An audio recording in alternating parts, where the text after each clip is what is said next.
네, 이 국정감사가 2주차에 접어들었는데요. 어제 기획재정위원회 국감에서는 최경환 경제부총리의 답변 태도를 놓고 여야 간의 설전이 빚어지면서 파행됐습니다.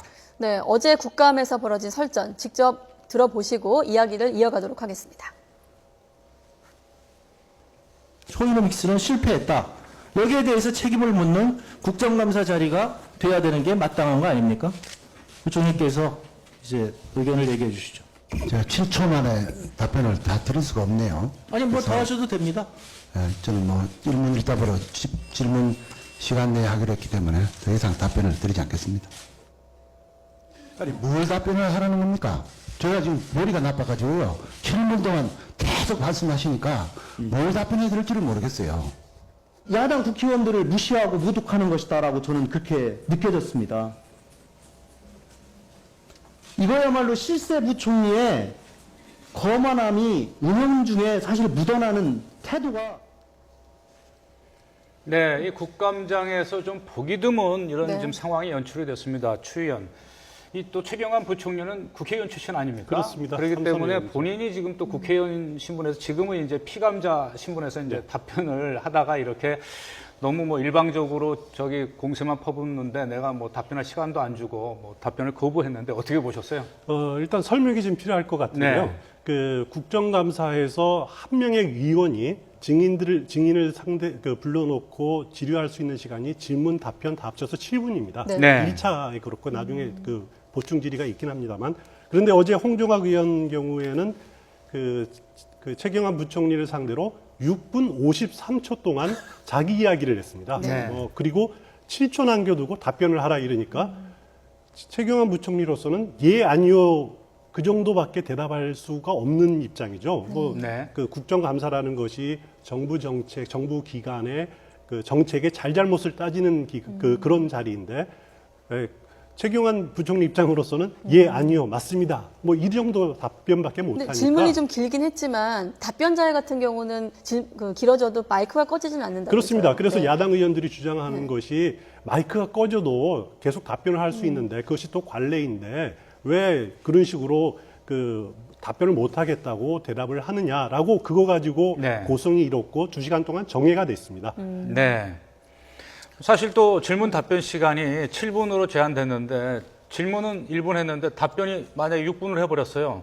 그럼 그런 경우에는 또 반대로 그렇습니다. 국회의원이 뭐라고 하겠습니까? 사실 현실적으로 저도 이제 그 변호사입니다만 법정에서 그 원칙적으로 증인 신문을 할 때는 짧은 질문을 하고 긴 대답을 하도록 하는 것이 원칙적으로 회의 진행이나 증인 신문하는 것이 맞습니다. 근데 네. 이번 같은 경우에는 1분 1답이 아니고 7분 동안 중에 거의 뭐 99%를 본인이 질의하고 하고 싶은 말을 다 하고 그 불러놓은 사람한테 그냥 7초를 준다는 것은 사실은 그것이 국정감사라기보다는 국정질타하려고 하는 취지가 맞는데요. 실제로 뭐 예컨대 이제 기업인들을 불러놓고 8시간을 기다리게 해놓고 단지 10초만 대답하게 한다는 네. 그런 점에 있어서는 굉장히 많이 어떤 반성적 고려가 필요할 것 같은데 사실 이와 같은 논란이 있고 한 2시간 정도 정회 이후에 새로 계속 이것이 속기가 됐는데 거기에서는 나름대로 정책 국회가 이뤄졌다는 것입니다. 그래서 일문일답을 하고 그것에 대해서 최경환 장관을 비롯해서 기재부 그 관계자들이 충분한 답을 할 수 있도록 해서 양측 다 만족을 해서 결국은 서로 묻고 답하는 것에 대한 시간을 주니까 정책 감사가 됐다 이런 식의 그 평가가 나오는 것 같은데 네. 어제 어떤 기재부의 그 국정감사를 다른 어떤 위원회에서도 한번 좀 모범으로 삼아볼 필요가 있지 않을까 싶습니다. 네. 네. 사실 뭐 대정부 질문이라든지 국정감사에서 국회의원들이 일방적으로 질문을 하고 네. 답변자한테는 짧은 시간에 대답을 하라고 하면 항시 뭐 문제가 되지 않았습니까? 어떻게 답변을 하느냐 뭐 이런 건데 사실 또 이게 그 관행처럼 돼서 또 이 피감자나 또 이 강요들은 답변을 또 이제 성실히 하는 반면에 실세 부총리라고 이제 최경환 경제부총리에 대해서 또 야당 측에서도 좀 집중적으로 좀 그렇습니다. 공세를 하는 면이 있어요. 그렇습니다. 충분히 그런 면이 있었고요. 네. 그리고 특히 이제 염두에 둬야 될 게 내년 초에 그 선거가 있지 않습니까? 그 국회의원으로서는 지금 마지막 돋보이고 싶고. 국정감사고 네. 그리고 선거를 앞두고 의정보고서를 펴내는데 중요한 자료가 됩니다. 그래서 그 최경환 부총리 또 정부를 상대로 강하게 몰아붙였다. 이런 것이 나름대로 자기의 그 내세울 만한 그 지적거리가 되겠죠. 그렇죠. 그래서 네. 강하게 한 그 측면이 있죠. 그런 면이 있죠. 네. 그리고 또 박영선 의원이 뭐 대구고 설전을 벌이기도 했는데 그 부분은 또 보도가 나갔고요. 또 한 가지가 또 국민안전처 국정감사에서 조정이란 역할을 두고 또 설전이 오가지 않았습니까? 그렇습니다. 뭐 컨트롤과 뭐였죠? 코디네이션. 네, 코디네이션. 네. 영어라서 어렵네요. 네. 컨트롤과 코디네이션. 이 두 가지. 사실 말이 뭐가 중요하겠습니까? 실제 역할이 더 중요할 텐데 어떻게 좀 해석을 해야 할까요? 그게 어떤 말씀이냐면 국민안전처를 상대로 그 국민안전처가 이제 그 조정 기능을 하는 겁니다. 그 국가 재난에 대해서 조정을 하는데 이것이 과연 컨트롤이냐, 네. 코디네이션이냐 가지고 논란이 있었는데 문제 네. 핵심은 그겁니다. 국민안전처가 국가 재난의 컨트롤 타워이냐 아니냐 그것이 아마 핵심일 것 같습니다. 그런데 국민안전처 입장에서는 그 컨트롤 타워는 아니다. 왜냐하면은 그 해경이나 뭐 이런 걸 관할하는 국민안전처도 있지만은 네. 지도도 있을 거고 그리고 경찰청도 있을 거고 해서 국민안전처가 컨트롤 타워 역할은 아니다. 그냥 단순히 조정하는 역할이다. 네. 이런 식의 그 입장 피력을 어제 한 것 같습니다. 네, 지금 자막에 나가고 있는데요. 속보가 네. 들어왔습니다.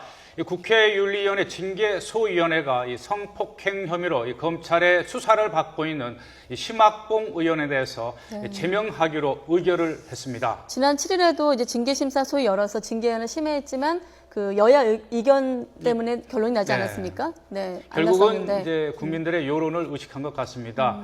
이 국회윤리위원회 징계소위원회가 심학봉 제명안을 의결했다는 소식인데요. 또 관련 소식 들어오는 대로 이 소식을 짚어보도록 하고요. 예. 자, 최 변호사님, 지금 이제 심학봉 의원 성폭행 혐의로 네네. 검찰의 수사를 받고 있습니다. 뭐 성폭행 혐의가 확정된 건 아닌 상황인데 결국 심의위원은 자기 소명할 기회를 달라고 했음에도 불구하고 이제 소위원회에서 제명안을 의결했는데 네네. 어떻게 보십니까? 결국 이 문제 같은 경우에는 그 지금 특히 여당 같은 경우에 약간 감사기 탈당했음에도 불구하고 그 본인의 그 식구였던 사람의 그 감싸기다라는 그런 취지의 어떤 여론적 비난이 있었는데 결국 오늘 그 결의가 됐다는 점에서 나름대로 그 지금까지 없었던 그런 그 국회가 나름대로 본인 그 의원들에 대해서도 강력한 조치를 나오고 있는 것 같은데요. 결국 그런 것 같습니다. 심의원 같은 경우에는 본인 스스로 거취에 대해서 결단을 해야 될 필요성이 있지 않나 싶습니다. 사실 우리나라 역사상 헌정사상 본회의에서 국회의원이 지원된 것은 예전에 YS가 있었을 뿐인데 사실 그와 같은 일이 벌어진다는 그 사실 자체로서도 우리나라 국정사상, 헌정사상이 상당히 이례적인 것이기 때문에 그와 같은 안 좋은 선례를 남기게 된다라고 생각을 한다고 하면은 결국 심학봉 의원이 본인의 결단이 오히려 더 우선돼야 될 것이 아닌가 하는 그런 생각이 있는데요. 나름대로 국회가 어떤 지금 서로 대립되고 난맥상에 있습니다만 나름대로 어떤 자정적 역할을 했다는 점에 있어서는 국민의 한 사람으로서 나름대로 평가할 수 있지 않을까 싶습니다. 네. 추 의원, 예. 김영삼 의원이 그 당시 이제 박정희 대통령 시절에 그렇죠. 국회의원 제명이 되지 않았습니까? 그렇습니다. 그리고 지금 국회의원 제명 만약 이제 앞으로 이제 국회윤리위원회 전체 회의를 거쳐서 이제 본회의까지 가서 최종 확정이 되는 거죠. 그렇습니다. 최종적으로는 국회 본회의를 통과를 해야 되는데 국회의원들이 투표를 해야 되죠. 그렇습니다.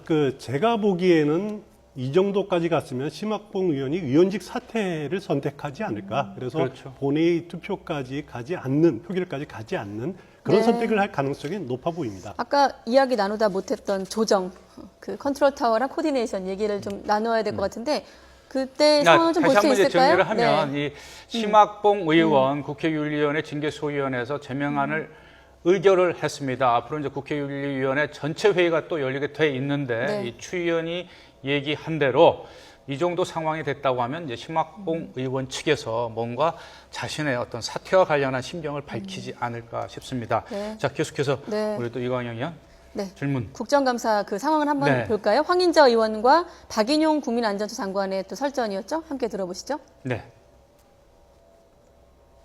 국민안전처는 조정을 하는 겁니다. 그 조정, 컨트롤 타워의 컨트롤이 조정 아닙니까? 의원님, 그거는 코디네이션입니다. 코디네이션입니까? 예, 저희들이 평시에는 알겠습니다. 예. 알겠습니다. 그런 컨트롤 타워가 필요합니다. 컨트롤, 코디네이션이 아니고 코디네이션이죠? 네, 컨트롤이 아니고 코디네이션입니까? 저는 컨트롤은 알겠습니다. 예. 그렇게 이해를 하겠습니다.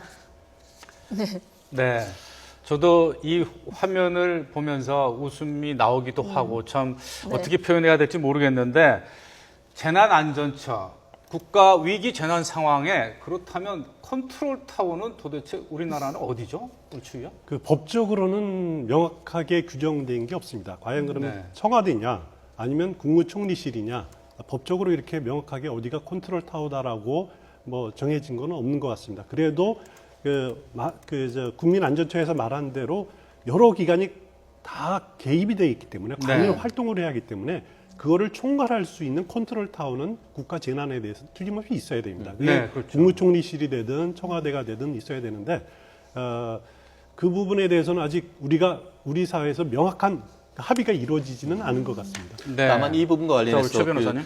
예전에 다들 기억나겠습니다. 그 작년에 있었던 세월호 사건과 관련해서 청와대 국정상황실 실장이 국정상황실은 이런 그 안전에 관련한 컨트롤 타워가 아니다라고 해서 그 논의가 굉장히 문제가 있었지 않습니까? 네. 그거에 대한 반성적 고려로 작년 11월 달에 만들어진 것이 이른바 국민안전처고 오늘 어제 있던 국감에 대해서는 사실은 여야를 막론하고 다 성토를 하면서 사실상 낙제점에 가까웠다라고 하면서 300일간의 평가를 했었는데요. 네. 아시다시피 지난번에 있었던 메르스 사태라든가 이번에 네. 있었던 돌고래호 그 사건과 관련된 후속의 조치에 있어서 상당히 어떤 무기력한 모습을 보였다는 점에서 사실 컨트롤이나 코디네이션이 네. 중요한 것이 아니고 그 역할 자체가 중요한 것인데 특히 이번에 그 돌고래호 사건을 하는 데 있어서 해수부가 전면에 등장하고 국민안전처는 어디 있는지 사실 국민들은 알 수가 없었던 것입니다. 아마 네. 만든 지 얼마 안 됐기 때문에 자리매김이 안 됐다라고 볼 수 있겠지만 국민들로서는 그와 같은 재난에 대한 컨트롤 타워가 필요하지 않겠습니까?